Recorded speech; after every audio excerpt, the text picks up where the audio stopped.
Hola alumnos, continuamos con la materia de Derecho Societario en su tema Constitución de las Sociedades, que corresponde al módulo 2 de la materia. La Constitución de Sociedades, vemos que las sociedades comerciales son sociedades personas, de capital, de naturaleza mixta, de sociedades de comercialización internacional.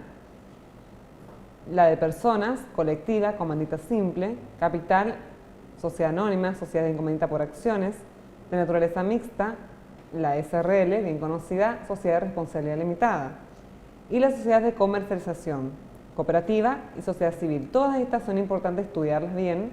Por supuesto, en el apunte me parece que no están detalladas cada una de ellas, lo cual ahí se están salvando un poquito, pero deberían profundizarla buscando en apuntes un poquito más extenso de lo que se puede encontrar allí. ¿Por qué? Porque es importante diferenciarlas. Les recuerdo que es importante tener una noción de cada una de ellas. Más adelante la profundizaremos. En cuanto a las sociedades según la ley 19.550, en las clases de sociedades vemos que son las sociedades anónimas unipersonal, la anónima con participación estatal mayoritaria, la SRL, capital industria, colectiva, comanditación por acciones, capital industria y sociedades de acciones simplificadas.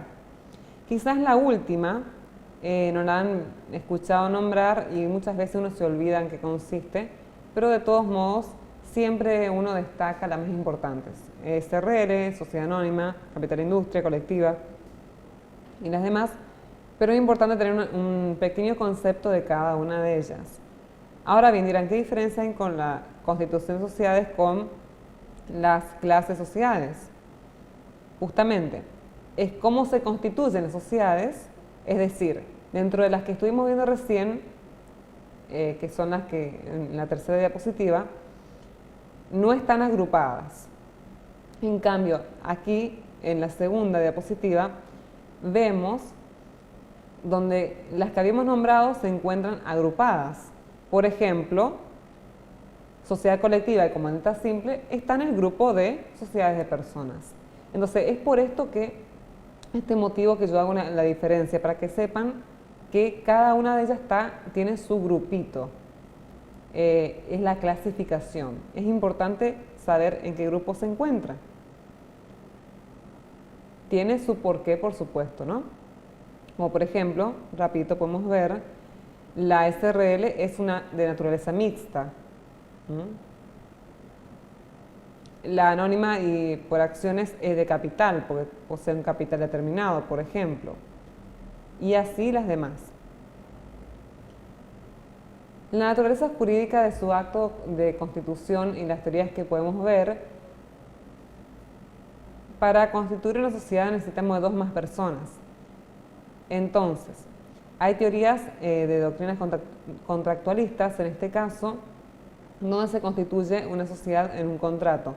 El contrato bilateral es un contrato bilateral donde hay 2 partes que se encuentran diferenciadas, los socios por un lado y la sociedad por el otro. El plurilateral de organización, las partes del contrato son los diferentes socios. Bilateral hay 2 partes, es fácil de comprenderlo, y plurilateral son varios socios. Es plurilateral ya que las partes pueden ser más de 2 socios. En este contrato se organizan y están reglamentadas las relaciones entre ellos, y la teoría que es más aceptada a nivel nacional como también a nivel extranjero. Y las anticontractualistas dan nacimiento a una sociedad que no es un contrato. Justamente, de ahí el significado de la palabra, que es anticontractualista. Además, también se encuentra el acto complejo. La voluntad de los socios se fusionan y forman una sola sociedad que da la vida a la sociedad. En el colectivo sostienen que las voluntades de los diferentes socios se unen, no se fusionan y forman una sola sociedad, voluntad. La de la institución, que es una institución y no un contrato, es diferente. Esto hace que los intereses de la sociedad prevalezcan por sobre los intereses de los socios o accionistas. Los socios siempre tienen que subordinarse al interés de una sociedad. Los elementos generales de cada uno de los contratos: consentimiento de las partes, la capacidad de ellas, los socios. Se encuentra, por ejemplo, el socio heredero menor de edad, los menores, corredores, martilleros y cónyuges. Es decir, en una sociedad pueden encontrarse esos elementos.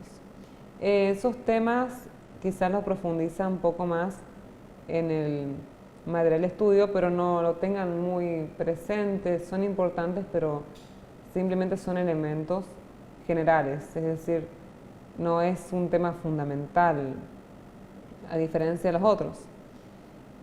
Más importante es el elemento específico en cuanto a la pluralidad de personas, cómo se organiza, el nombre, domicilio, la duración, el objeto, el gobierno, administración y control, la tipicidad, el tipo social que se utiliza, que es muy importante, el fondo común, el fin común, participación en beneficios y pérdidas, la affectio societatis. La publicidad dictal rige tanto para la sociedad anónima como la SRL, que deberán publicar en el boletín oficial cuando se celebra, cuando se otorgan los actos, siempre tener presente esto. Esta publicación se efectúa previa inscripción del acto y del contenido. ¿Cómo se constituye, en este caso, las sociedades? Bueno, con todos los datos que podemos ver aquí: el nombre, estado civil, edad, nacionalidad, domicilio, profesión, número de documento, fecha, razón social de denominación, domicilio, objeto, plazo, capital, composición de los órganos de administración y fiscalización, nombre de los miembros, como la duración, sus cargos, la organización de la representación legal, la fecha de cierre de ejercicio. Además, para modificar el contrato de disolución, la fecha de resolución de la sociedad que aprobó su modificación del contrato o su disolución. Y también cuando la modificación pueda afectar alguno de los puntos de los incisos que allí se destacan, que son formalidades a tener en cuenta. Pero como verán, la primera parte, del 1 al 10, son puntos importantes para recordar en cuanto a su constitución. Los plazos para inscribirse: la toma de la razón. Dentro de 20 días que se constituye, presenta el registro, o en su caso la autoridad contralor, y el plazo para poder completar el trámite son 30 días adicionales. Si se inscribe de manera tardía o se vence el plazo, solo se dispone si no media oposición de parte interesada, es decir, de esa parte que quiere saber o tiene un interés en que se constituya, en este caso, en la sociedad.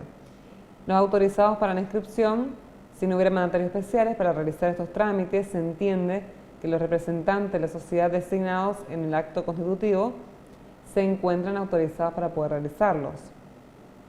Cualquier socio puede instarla a expensas de la sociedad.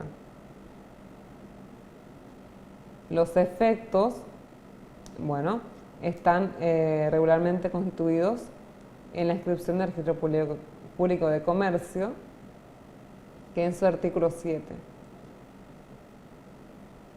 El control de legalidad: en este caso impone al funcionario que tuviera a cargo del registro público de comercio, que es el juez, a efectuar un control que cumpla con los requisitos legales y fiscales del documento mismo.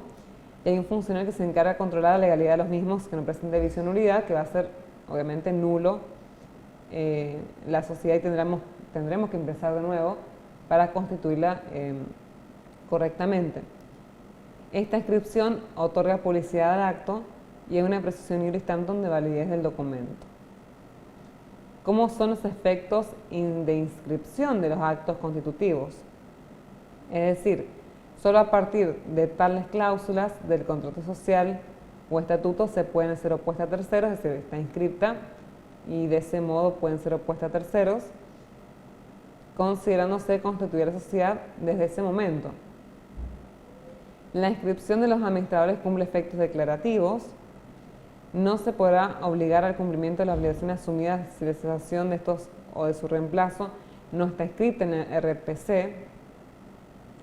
La normativa no prevé efectos sanatorios de inscripción de los actos o documentos que sean mercantiles en el RPC, de manera que la registración no purga irregularidades que puedan afectar a los mismos.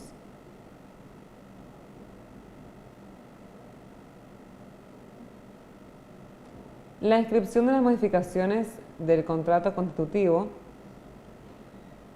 Las modificaciones que se pueden hacer, por ejemplo, son oponibles a los socios y a la sociedad, aun cuando no se hubieran registrado cualquiera fuera el tipo societario, salvo lo que son accidentales.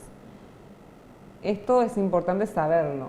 Obviamente que uno a veces no quiere mirar tanto estos aspectos, pero a grandes rasgos podemos verlos. Las consecuencias de la no inscripción de esas modificaciones son frente a terceros también. La inoponibilidad de las mismas, pero conocidas estas, pueden ser invocadas por terceros y contra estos terceros también. Los plazos para realizar la registración de los actos societarios, a partir del artículo 5 de la ley 19.550, nos remitimos al 39, nos autorizamos a registrar el acto societario dentro de 15 días de otorgado. De este modo damos por finalizada el módulo 2 de la materia Derecho Societario en su tema Constitución de las Sociedades.